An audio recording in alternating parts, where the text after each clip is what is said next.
minds that plot destruction, sorcerer of death's construction, in the fields of bodies burning, as the war machine keeps turning, death and hatred to mankind, poisoning their brainwashed mind. Welcome to the Anarchist World This Week, broadcast across Australia on the National Community Radio Satellite. Listen to the Anarchist World This Week, Australia's sacred cow slaughterhouse. Listen to analysis of local, national, international events. Listen to analysis you'll never hear anywhere else.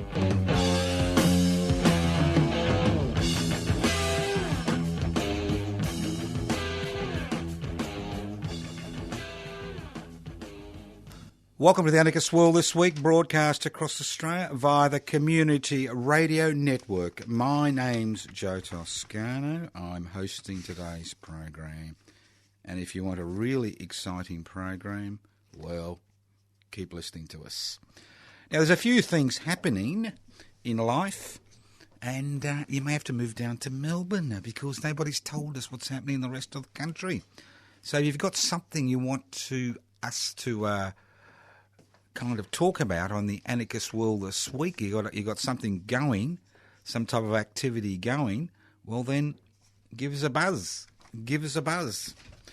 Now, the West Papuan Independent Movement will be commemorating the Biak massacre at the Brunswick Town Hall on the 6th of July. That's right, the 6th of July. Now, we're currently having major problems with the West Papuan Rent Collective, major issues. Now, everybody thinks that things will go on forever. Well, things don't go on forever in life. We need new members for the West Papuan Rent Collective, and we need them relatively quickly.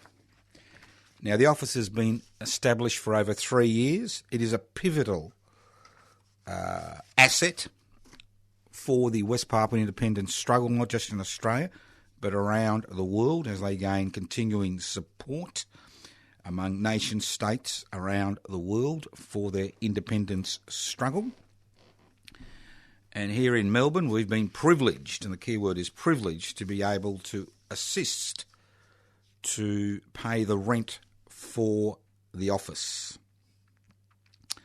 It's situated at Suite 211, 838 Collins Street, Docklands. Now, to become a member of the Rent Collective is very simple. It's exceptionally simple. All you've got to do is donate $1 a day.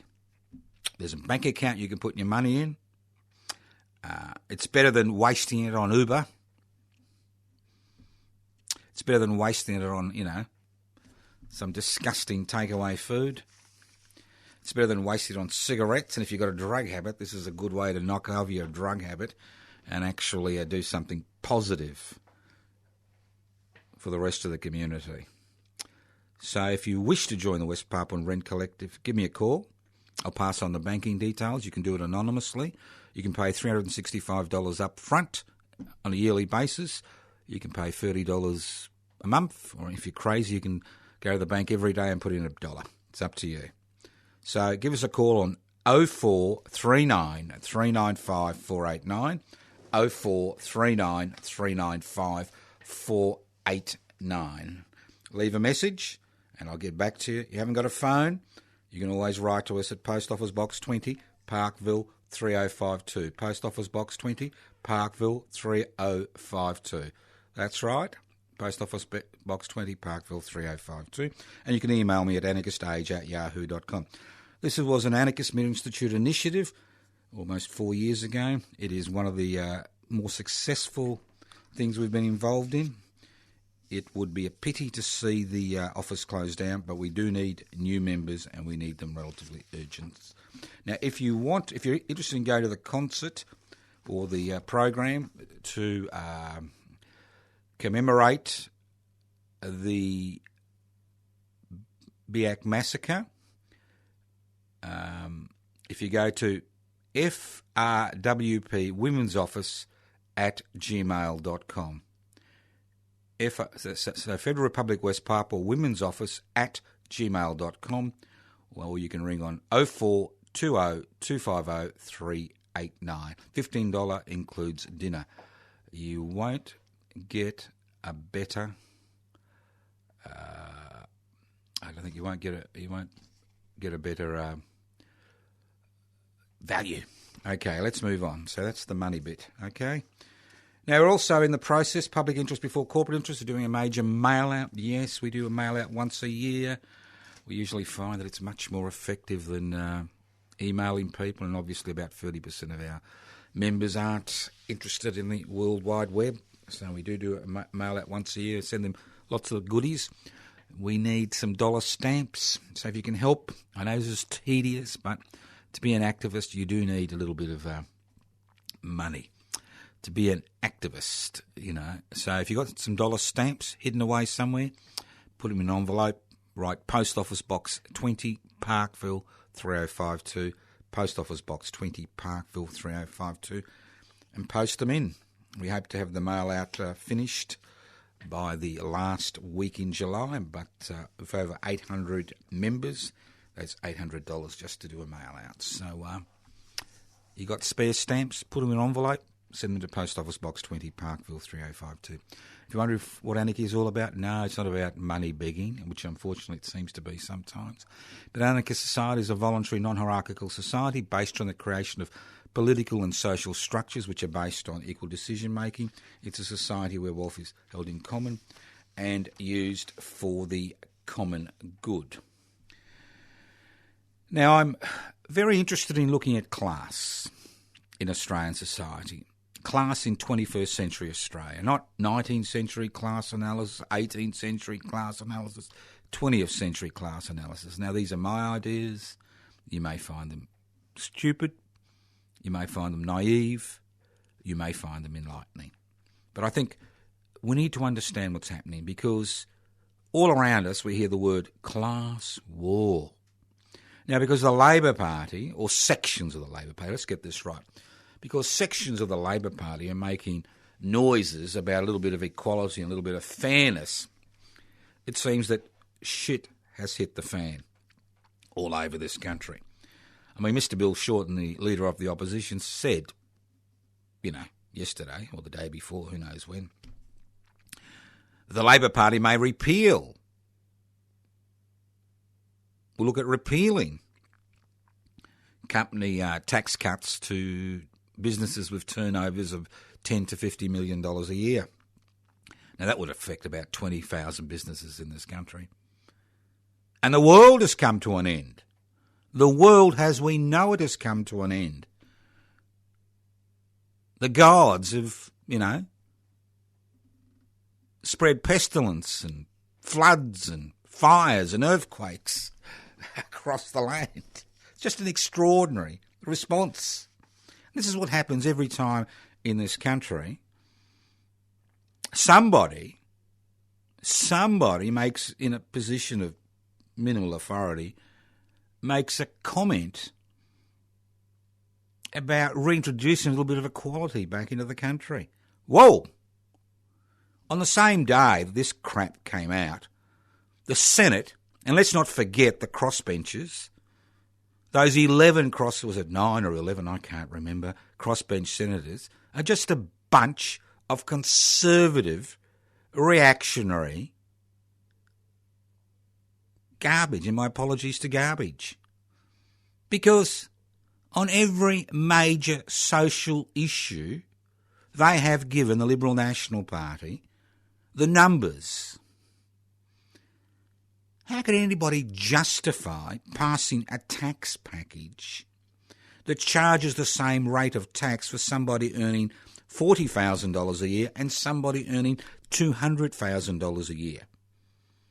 How can anybody justify ripping out $160 billion over the next few years from the government's income stream? And that means rapidly diminishing services. in the public health, public education, public infrastructure, social security support. No debate about that, was there? It was all about the fact that companies between $10 and $15 million may lose a little bit of company tax they were promised relief. Extraordinary. How about yesterday, the Senate, these same crossbenchers, these same men and women, who pretend, like old President Groper of the US of A, who pretend they're of the working classes, passed legislation which reduced the amount of income a graduate can earn from $54,000 a year to $45,000 a year, which is almost less than the minimum wage, before they start repaying their HECS debt. The crossbenchers, tick, tick, tick, tick, tick. Every one of these crossbenchers who has been elected on a ticket of providing some type of radical alternative to the major parties has turned out to be an apologist from the major parties. Extraordinary. Just extraordinary. So in order to understand what's happening, when the Prime Minister gets up and says, I am aspirational, we aspire, we want all Australians to aspire. Aspire to what, you fool? Aspire to what? Aspire to making more money? Aspire to stigmatising people who receive social security benefits? Aspire to dehumanising and marginalising asylum seekers in this country? Aspire to denigrate people who receive a New Start allowance? Aspire to accumulate wealth at the expense of the rest of the community? Aspire not to pay taxes legally? His aspirational class makes me sick. It sickens me to the pit of my stomach to hear this type of drivel, this type of garbage being peddled by the corporate-owned media, so-called social media, the legacy media, the government-gelded ABC, that somehow this is the essence of being a citizen in this country. We aspire to accumulate personal wealth at the expense of the rest of the community. Little individual islands surrounded by intellectual, physical fences, stroking ourselves every night, saying what good boys and girls we are because we've aspired to despise the people around us who don't have as many gadgets as we have. So we need to understand what class is in the 21st century Australia. So bear with me on the Anarchist World this week. Bear with me. Because if we understand, we can then fight back. Because there is no fight back. There is no fight back. It doesn't exist. It's a figment of our imagination. Occasionally people win some type of social issue. Occasionally. Marriage equality. A little bit another step forward in the steps towards reconciliation while you take 10 steps back. More women on boards. Wow. As if this is some revolutionary practice. A royal commission into the banking and financial sector which was truncated, destroyed before it was actually established. If it was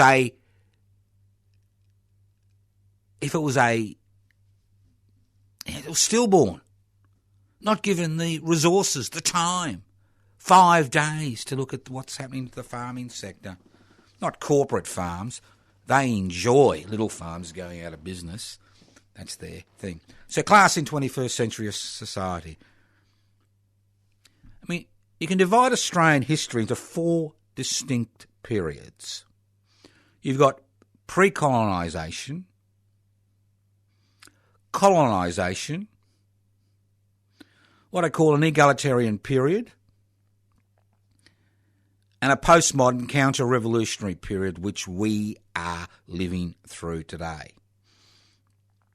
Now, class has played a pivotal role in Australian society since the colonisation process began in 1788.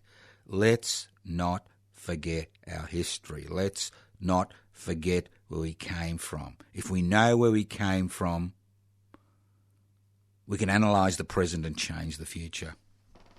Pre-colonisation period, 60,000 years.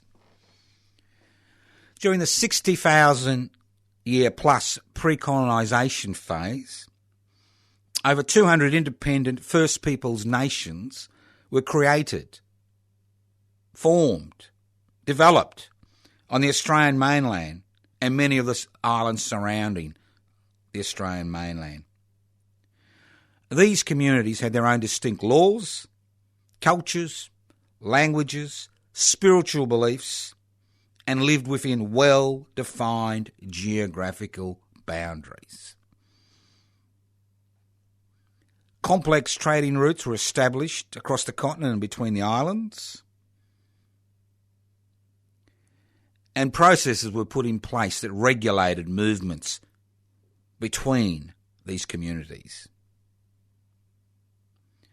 Hereditary class divisions based on the accumulation of personal wealth played a minimal role in Aboriginal communities and a more prominent role in the Melanesian First Peoples nations that evolved in the Torres Strait. Simple. Colonisation. And the colonisation period can be divided between 1788 to 1854. And this colonisation period has a profound impact on who we are and what we do today. Although many European explorers and non-European explorers and adventurers had set foot on Australian soil since the Dutch sea captain Willem Jantz first landed at Wenlock River, Queensland in 1606, no serious attempts were made to colonise Australia until Captain Arthur Phillip established a penal colony in New South Wales on behalf of the British Crown in 1788. Within 6 decades, that's 60 years, of the British penal colony being established at Port Phillip Bay, the Indigenous population in Australia had been reduced from well over 1 million to less than 50,000. This drastic reduction in a population that lived sustainably with the land for over 60,000 years occurred as a direct result of the transportation of the British class system to Australia.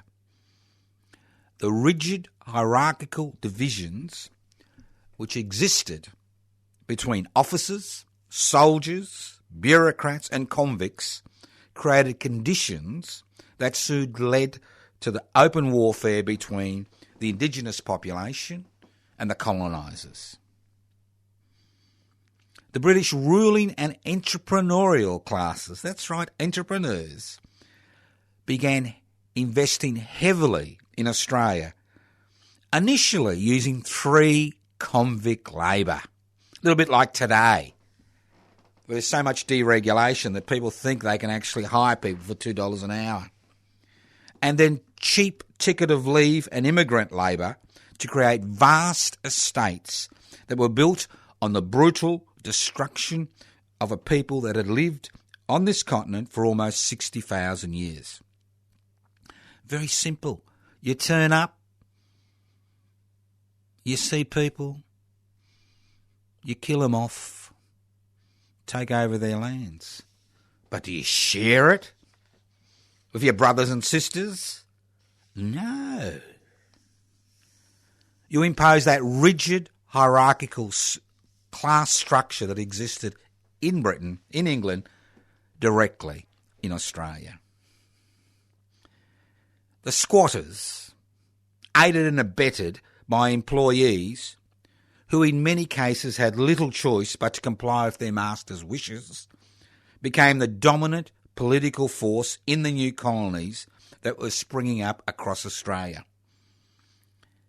Even in those colonies like Victoria and South Australia, there were not penal settlements, ex-convicts, ticket of leave men and women, provided a cheap, docile labour force for the squatters as they attempted to wipe the indigenous population from the face of the earth so they could enjoy the bounty of the lands of the people they had dispossessed and murdered to create profits for themselves and strengthen their stranglehold on the political processes that were evolving in the colonies. So from the very beginning, it was about class. It was about stealing other people's lands.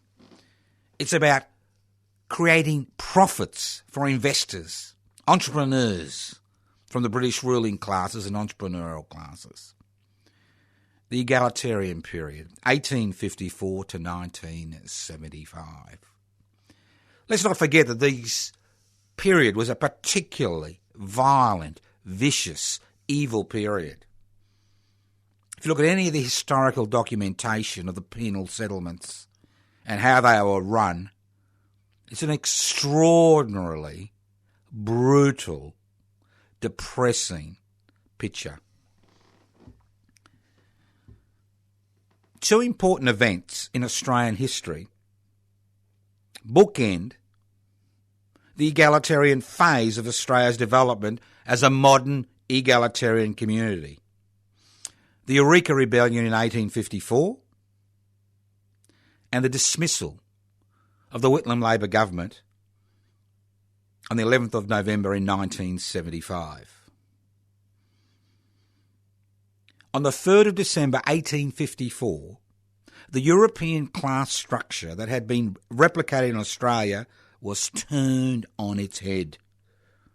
Men and women from all corners of the world, many political refugees and asylum seekers from the failed 1848 revolutionary wave that swept across Europe, came together in Ballarat in Victoria to create a new world free of class divisions.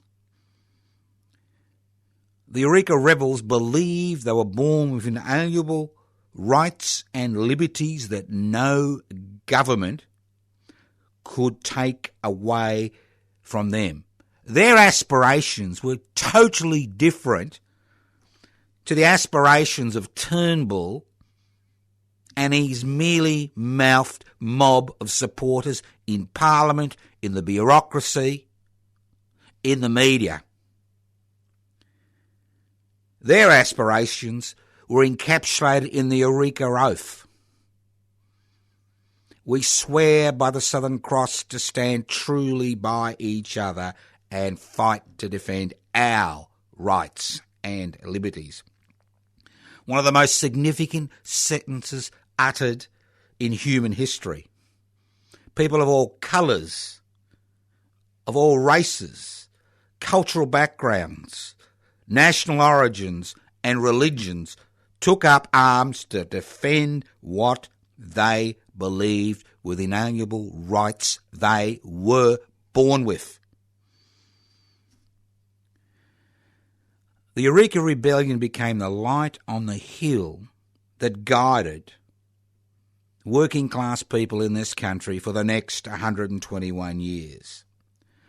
The struggle between capital and labour was initially fought in the streets, then in the workplace, through the creation of the trade union movement, and finally in Parliament, when the leader of the newly formed Labor Party, John Christian Watson, briefly became Prime Minister in April 1904, 3 years after Federation, 3 years after independence was declared.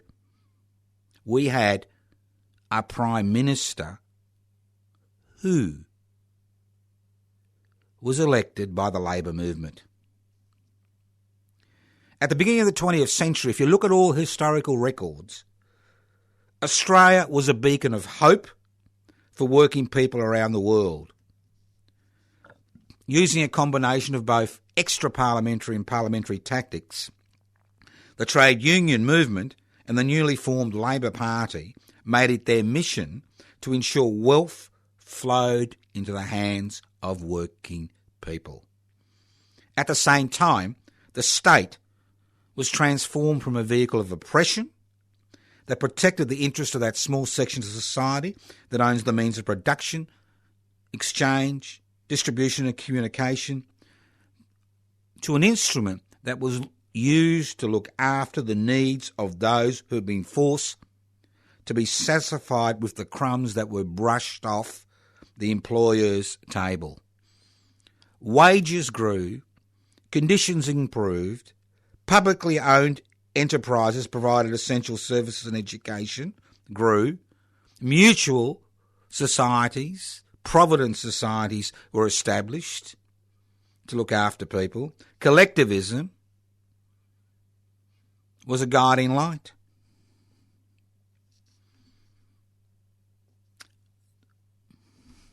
The Whitlam-led Labor government, elected in 1972, marked the high water level in the struggle to create an egalitarian community in Australia. Obviously, we fell short as a community on many, many fronts. The White Australia policy, the way Indigenous people were treated, the lack of rights of people with different sexual orientations, the ingrained sexism. But during that period, progress was made. Significant progress was made where people who were treated like disposable garbage became citizens who had rights, responsibility and a right to work and a right to share in the bounties of the Commonwealth of Australia. In 4 short years, the Whitlam Labor government, before it was illegally and unconstitutionally removed from power, passed more legislative reforms to benefit working people since all federal governments have done since Federation or have done since 1975. You're listening to a community radio station, and that is a direct consequence of the Whitlam Labor government passing legislation to create a network of community-owned and community-run radio stations across this country, which is very important in the mid-1970s to break the monopoly the old legacy print media, television and radio had on the dissemination of ideas in this country.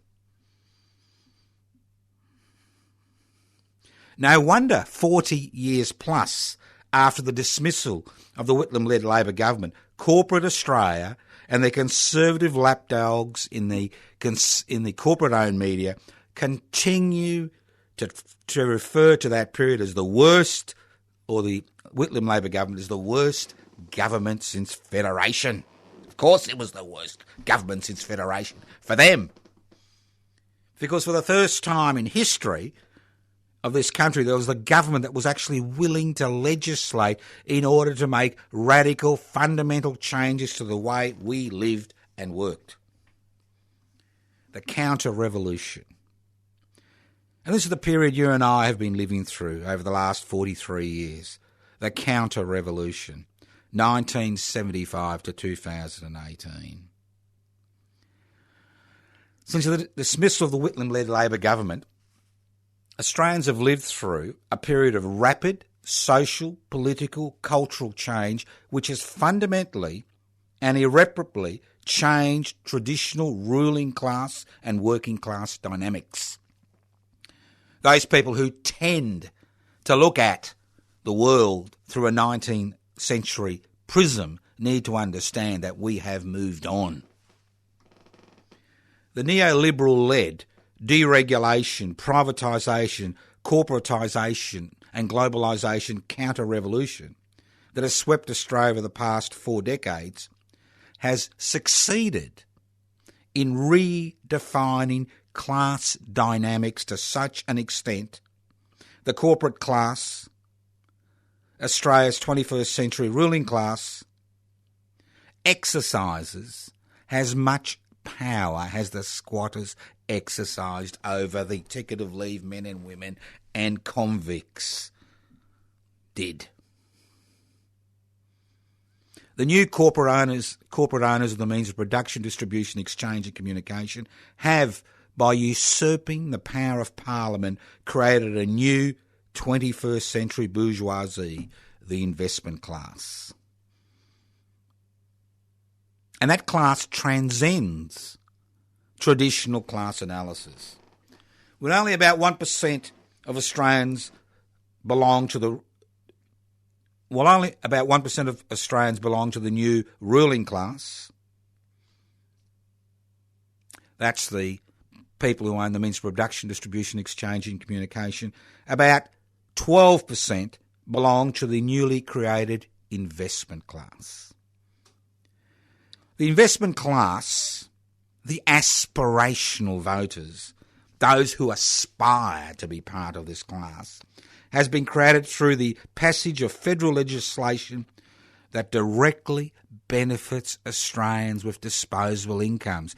It's all about having money left over at the end of the working week, which you can invest and get a return from that investment. The new investment class straddles the traditional middle class and working class.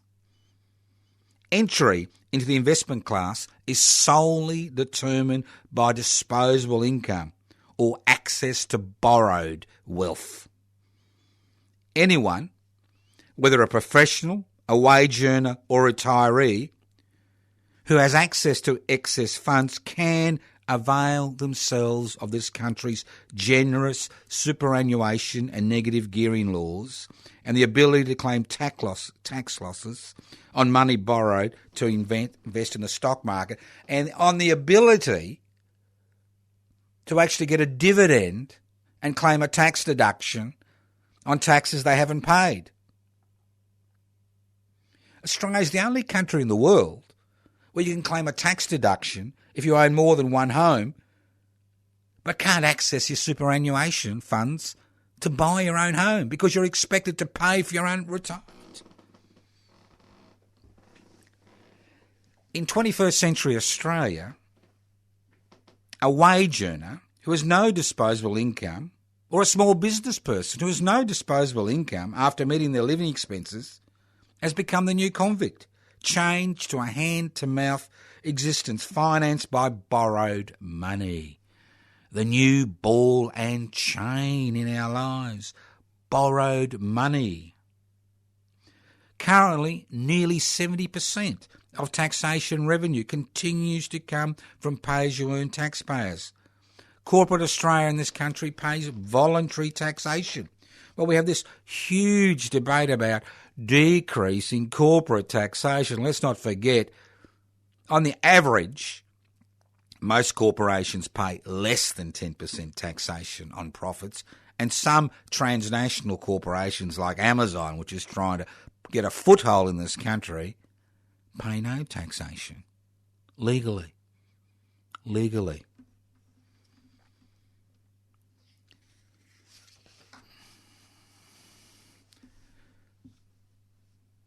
Those at the bottom of the pile, in the land of opportunity, in the land of a fair go, in the land of milk and honey, are the 33% of Australians who rely on social security benefits to survive. Those on New Start allowances, old age pensions, disability support pensions or single parent benefits have to jump through an increasing number of onerous hoops to access the basic necessities of life. The neoliberal revolution, counter-revolution of the last 40 years, aided and abetted by the corporate-owned media and the destruction of an independent, government-funded Australian Broadcasting Corporation has succeeded in ensuring that over 80% of Australians who rely on wages, small business profits or social security benefits to survive will never be able to stop pulling the oars on the good ship of Australia, while the 1%ers, the corporate class and their Frankenstein creation, the investment class, continue to enjoy the views on the upper decks. It's not about the type of work you do anymore. You can have people with great skills on minimal wages. It's not about how much education you have anymore, where you find yourself in the class pecking order. It's not about the type of work you do. It's about whether you have disposable income. And if you have disposable income, if you're part of that investment class, everything is laid out on a plate for you. Negative gearing, dividend imputation, minimal taxation, and the list goes on and on and on and on. We have World War III, when the leader of one political party says they may actually not knock back legislation regarding cutting corporate tax rates for companies that have a turnover between $10 to $50 billion. Where is the same reaction for the tens of thousands of people who have to survive on New Start allowances? Where is the same reaction for the way asylum seekers in this country are churned through the system to generate profits for companies that basically, feed off their misery? It's just not there. Because all we aspire to is to acquire more wealth and more gadgets, to be able to use investment-friendly taxation laws to improve our personal wealth at the expense of the rest of the community. We wouldn't need philanthropists if corporations paid their fair share of tax. We wouldn't need to see a New Start allowance, which is almost a starvation wage, if the resources that were in the ground in this country were developed by this country or received royalties for every ounce that's taken out of the ground. But no, we give corporations huge tax breaks to invest so they can actually maximise their profits and return those profits overseas. And we are personally responsible. Each and every one of us are personally responsible for allowing this to occur in the last 40 years. Aspiration to acquire wealth, to buy gadgets we don't need, to exploit other people and so to acquire more wealth, is the light on the hill for many Australians today. It isn't the light on the hill, isn't the same aspiration the Eureka Rebels had in 1854, to stand truly by each other and fight to defend our rights and liberties. It's about aspiring to personally acquire wealth. That is the aspiration of 21st century Australia. That is the light on the hill for Mr. Turnbull and his supporters out there in the community. And there are many who aspire to accumulate wealth irrespective of the cost to the people around them, irrespective of the way they exploit the labour and goodwill of those around them. Irrespective. Is this what we aspire to? Is this what it is to be an Australian? to aspire to accumulate wealth at the expense of everybody else in our community. It's not about creating wealth. I've no problem. We've been involved in activities that create wealth. We need to create wealth. But what type of wealth? Once we satisfy our basic human needs, what is important? Accumulating more wealth? Hiring accountants? Giving money away? Setting up philanthropic trusts? What is important? What makes us an Australian? Extraordinary situation we find ourselves in 21st century Australia. So, 4 classes, very simple. The 1%ers, the corporate class. The 1% of society that owns the means of production, distribution, exchange and communication. Those that maximise profitability. In the last 40 years, every investment dollar that used to be invested, 2/3 will go to the people creating that wealth, the workers, 1/3 would go to the investors. 40 years later, 2/3 goes to the investors, 1/3 goes to the people who create that wealth. That's why we have no wage growth. That's why trade unions have been destroyed. That's why legislation has been passed that makes removing your labour a criminal act. Then we have the 10% of Australians, 10 to 12%, who are part of the investment class. They can be anybody. They can be a tradesperson. They can be somebody who's gambling on the stock market. They could be somebody, a bureaucrat, a parliamentarian with 3 or 4 homes, negatively geared. And the key to being part of the investment class is not what you do. It's not the amount of education you have.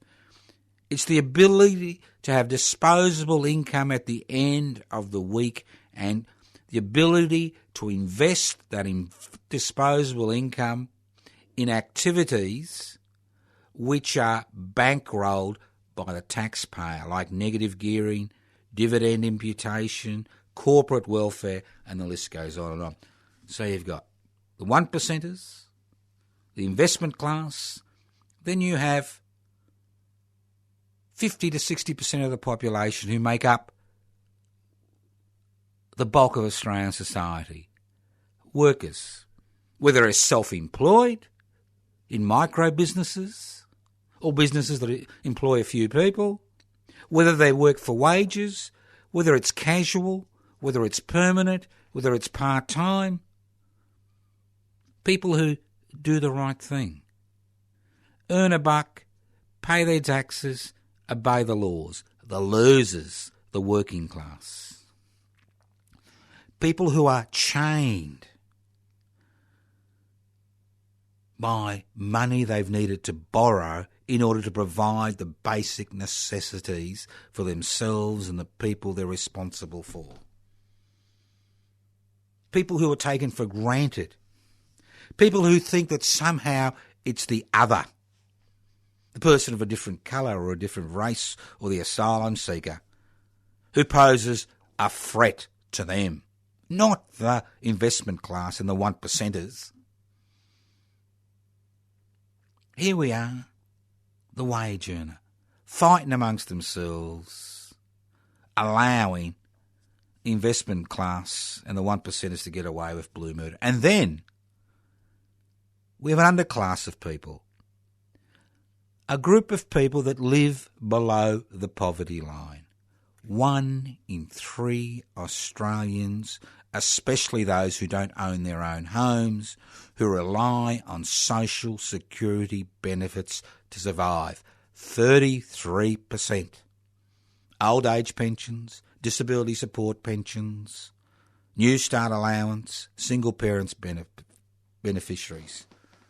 These are the people that have been in the firing line in the last 40 years. These are the people who have been marginalised, pushed aside, ignored, expected to survive as best they can. And we wonder why there's so much personal violence, so much despair, so much depression, so much repressed anger in our community? We wonder. And the social elevator, which was education, which allowed people to travel up and down the class escalator, was dismantled long ago, as we see more and more public money given away to private education. So what are you going to do? What am I going to do? I'm one person. I can't do much. I can talk. We can organise. But if we don't get support, things won't change. Not just what we're advocating, but other people. There are many, many other people who talk the same language, but most don't organise. A few little activities you may be interested in. Public housing. Secure, safe housing is a fundamental building block for any egalitarian community. And when housing became an investor's dream in this country, it's time that the public sector expanded. It's time that public housing expanded dramatically. Because once you've got secure, safe public housing at a reasonable rental, you have more disposable income and a greater chance to participate in every aspect of life in this country. So our campaign to promote public housing through defend and extend public housing through public interest before corporate interest has been a failure. We've had some minor victories, forcing governments to change tack on their policies to privatise public housing, especially in the state of Victoria. But we really haven't had a major impact. Both major political parties see public housing as something which is irrelevant. And for almost a year and a half, we've been having monthly rallies with diminishing numbers on the steps of the Victorian Parliament House to raise this issue. And if an election coming up on the 24th of November in the state of Victoria, we want to put public housing fore and centre of the political debate, using the slogan, use stamp duty revenue $6 billion plus per year in Victoria for public housing, house 1 million, that's right, 1 million Victorians by 2029. You could wipe out the 82,000 public housing waiting list in 1 year by spot purchasing properties around the state of Victoria by using that $6 billion. Bang. Finished. And then you'd expand the system to people who will never be able to have the security of owning their own home in their lives because of the minimal wages they receive. So you can join us on the 25th of July. That's the next parliamentary sitting day, midday. But more importantly, put this in your diary. Go to our Facebook page, Public Housing Everybody's Business. From the 14th of November, that's Wednesday the 14th of November, midday, to midnight, Wednesday the 21st of November, we will be camped on the steps of the Victorian Parliament houses to ensure that public housing becomes a significant issue in the Victorian state election. We will be there for 10 days. Hail, rain, shine, police, security, it doesn't matter. This is an issue that affects all Victorians. It's everybody's business. A strong public housing sector means decreased rents, decreased housing prices at the lower end of the market. So you can join us. Put that date aside. Come down.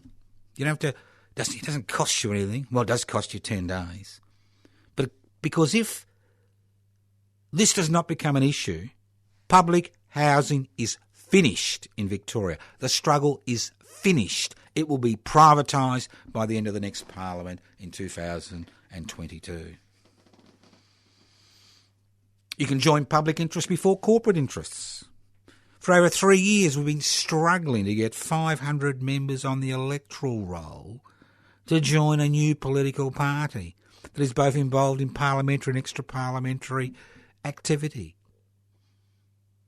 3 years. Can't even get 500 members on the electoral roll. We've got about 360 currently. Can't register as a federal political party.